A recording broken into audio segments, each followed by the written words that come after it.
Tuh. Kita dua-dua lima sampai tangan kena ini. Oh,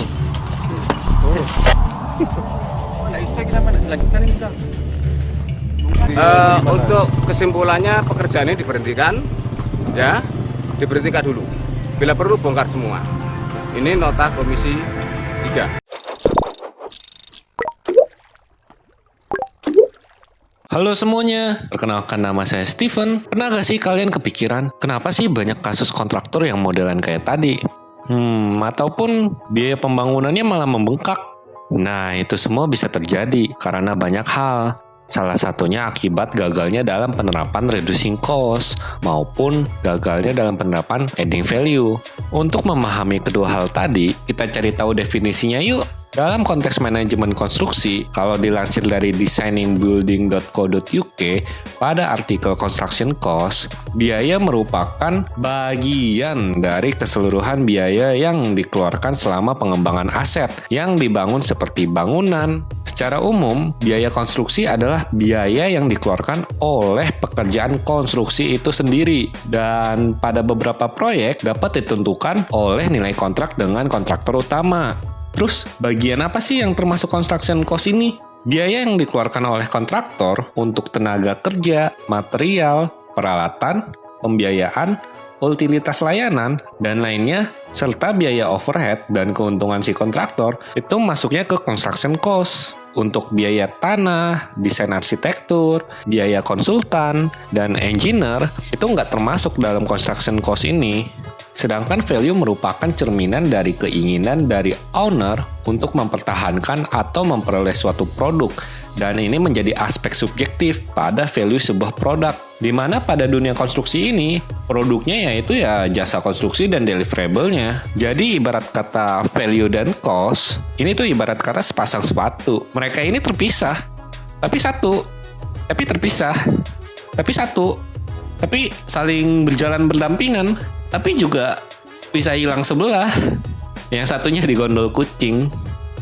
Ngomong-ngomong soal sepatu di gondol kucing, kali ini kita akan berfokus pada reducing cost pada manajemen konstruksi. Ada banyak cara untuk melakukan reducing cost ini, seperti value engineering, material management, budgetary control, cost optimization, ada cost reduction technique at site, dan masih banyak lainnya. Di negara berkembang seperti India dan Kenya, itu lagi gencar-gencarnya reducing cost melalui pemanfaatan seefektif mungkin terhadap bahan, tenaga kerja, dan teknik yang tersedia secara lokal, dan bahkan banyak menggunakan material pengganti seperti dinding styrofoam khusus dengan nama teknologi C-Max yang cara kerjanya sederhana sekali loh, yaitu styrofoam bertulang, yang dimana styrofoam ini dapat menjadi sekat dinding, insulasi suara, insulasi panas, mengurangi biaya hingga 50% berdasarkan klaimnya, memiliki fire resistance, mudah dipasang, dan sangat ringan hingga mengurangi beban berat struktur, dan pada pemasangan tertentu berfungsi menjadi bekisting sekaligus. Dengan inovasi ini, maka cost akan berkurang dan juga value dari bangunan ini akan meningkat dari spesifikasi produk ini. Di Indonesia sendiri, ada loh satu contoh kasus pada pembangunan Puskesmas Kerembangan Baru Surabaya, dan hanya memfokuskan pada rekayasa nilai atau value engineering.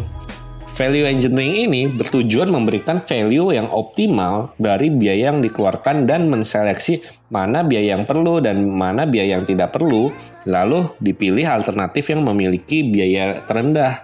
Dengan beberapa tahap analisis dan breakdown RAB, didapatkan 3 item dengan biaya tertinggi, yaitu pondasi, dinding, dan struktur.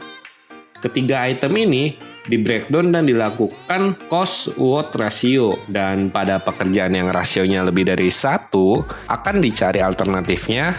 Setelah ditetapkan solusi alternatifnya, terjadi penghematan biaya sebesar Rp2.964.846 atau sekitar 19,6%. Dengan ini, terjadi cost saving tanpa mengurangi value dari proyek puskesmas ini. Aplikasi ini akan berdampak pada beberapa hal, seperti berpotensi mengubah jadwal pelaksanaan, mengubah skop, menurunkan kualitas atau mutu, menaikkan risiko, terjadinya perubahan pengintegrasian prosedur pelaksanaan proyek, dan tentunya pasti menekan biaya dong, ya nggak?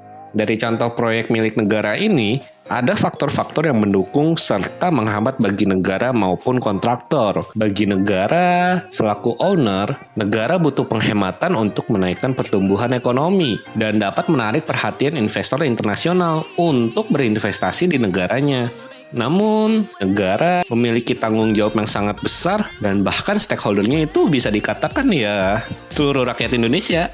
Bagi kontraktor, cost saving dapat menambah profit kontraktor, tapi ada hal yang membatasi kontraktor untuk berhemat karena banyak sekali peraturan perundang-undangan yang mengatur metode kerja dan banyak lainnya yang sangat membatasi kontraktor dalam berinovasi.